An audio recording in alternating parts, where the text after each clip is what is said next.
Hi all, it's PJ and I'm going to walk you through how to set up your monster block maker.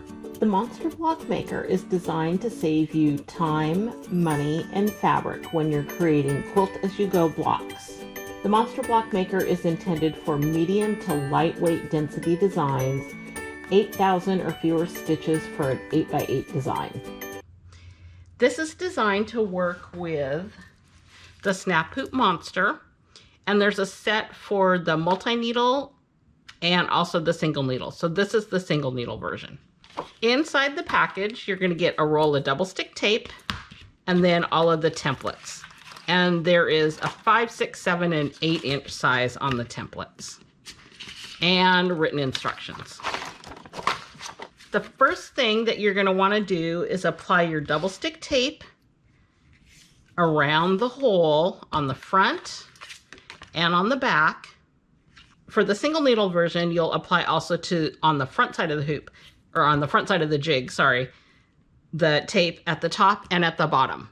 And for the single needle, you only need the metal part of your frame.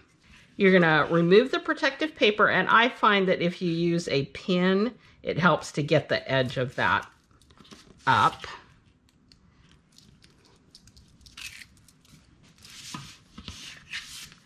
And then just on the back side of your hoop, make sure you have the upright. So here's face up. This is going to go on the back side of your hoop. And this has been designed so that it fits this frame. And then just gently press down where that double stick tape is. And then you can remove the tape off the front and the back. When you're putting your tape on the front and the back, make sure you press it down really, really well before you remove the protective paper. If you are having trouble with the tape coming off with your block, you're not pressing it firmly enough to the jig. Your tape should last 10 to 12 blocks at least before you have to change it. And when I replace my tape, I just put new tape on top of the old. Before you use your hoop, I would double check the positioning. So I have removed the protective paper just on the back side. And this is just a piece of stabilizer. And I'm just gonna position it here and gently press that down. I would go put that into my machine and then just needle drop at all 4 corners to make sure that it's aligned exactly where you would expect it to be. You want to check the placement of your jig just to make sure that you're not going to hit it. So I have pulled up the appropriate design. This is the 6-inch jig, so I've pulled up the 6-inch design.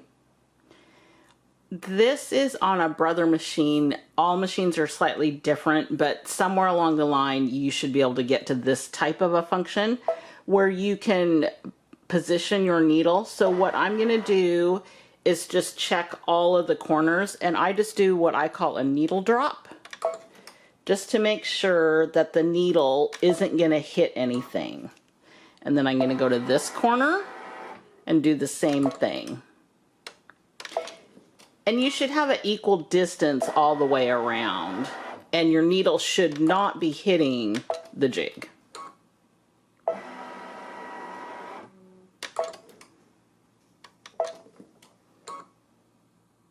And then just put that back to the center. I'm not sure if you're going to be able to see the holes in here, but there really are needle drops here, here, here, and here, and they are not hitting the jig. So you're all set to go to load up your block. Setup for the multi-needle is just slightly different. This part is all of the same. You're going to apply your double stick tape to the front and to the back of the hole. On the front side, you're also going to add tape around all 4 corners. Here is the Snap Hoop Monster for the multi-needle machine. Here's the difference with this setup. You're going to put the frame onto here, and then your jig is going to attach to the plastic part. This will make your jig ride closer to the plate of the machine, which is the goal. So this basically the same thing. You want this to be right side face up. And I always mark for my multi-needle machine, I mark which direction is the top of the hoop because it will go in both directions. So again, we're just going to take the tape off of this part and then connect it to here. And then again, I would do the needle drop and make sure that this position is correct. You may need to adjust. I know that on my machine, on my multi-needle, I need to bring this up just a little bit. So when I initially stick this down, I do it very, very lightly because you may have to reposition. This is the process for the multi-needle machine to check your placement. Same basic idea as a single needle machine. You're going to bring up your appropriate design for the jig that you have. So this is my 8-inch jig and my 8-inch block. This is an older model baby lock, but it's this function. And again, here you can see that you can just move it from point to point. If you are like me and not tall enough to reach behind your machine to be able to rotate the needle down to see where it's going to drop, there's two things that you can do.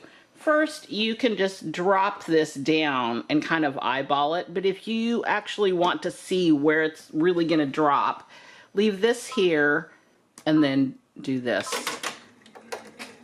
and it will needle drop. So that's how I needle drop on my multi-needle machine. And then just go to the next spot. You do have to close out of here because you have to be able to get to this. And basically you would just keep going around and adjust your jig as needed.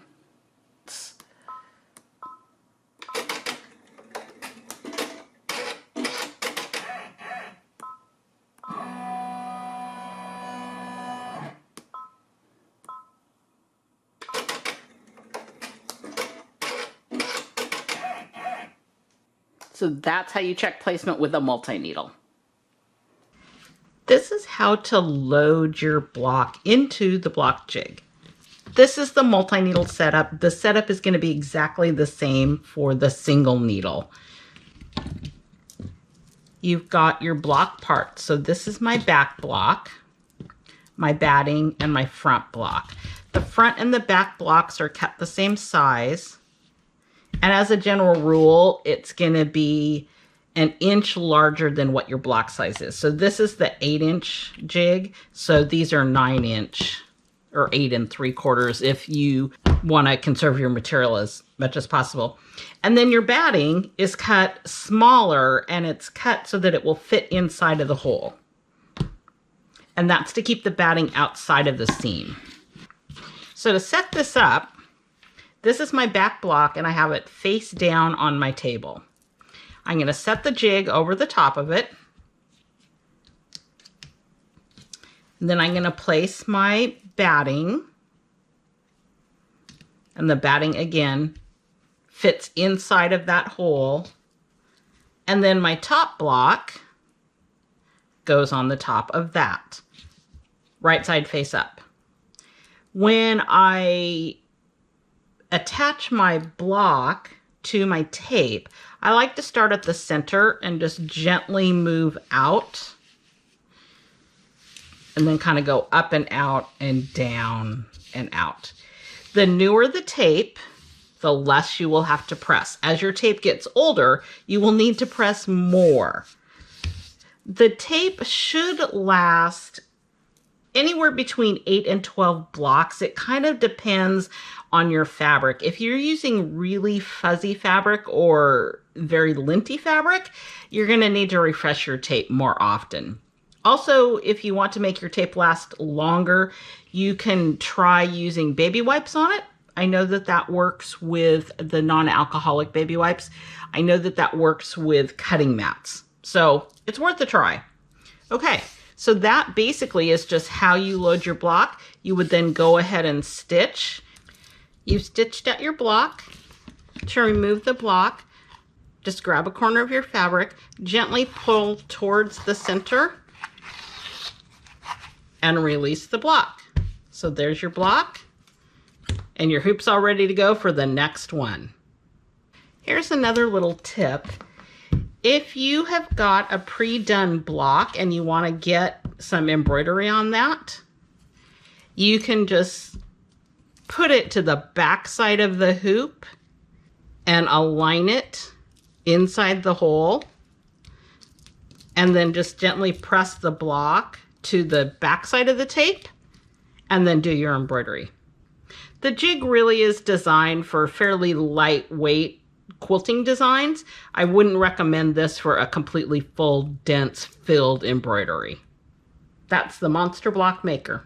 Thanks. If you have a machine that's not listed here, you can still use the Monster Block Maker.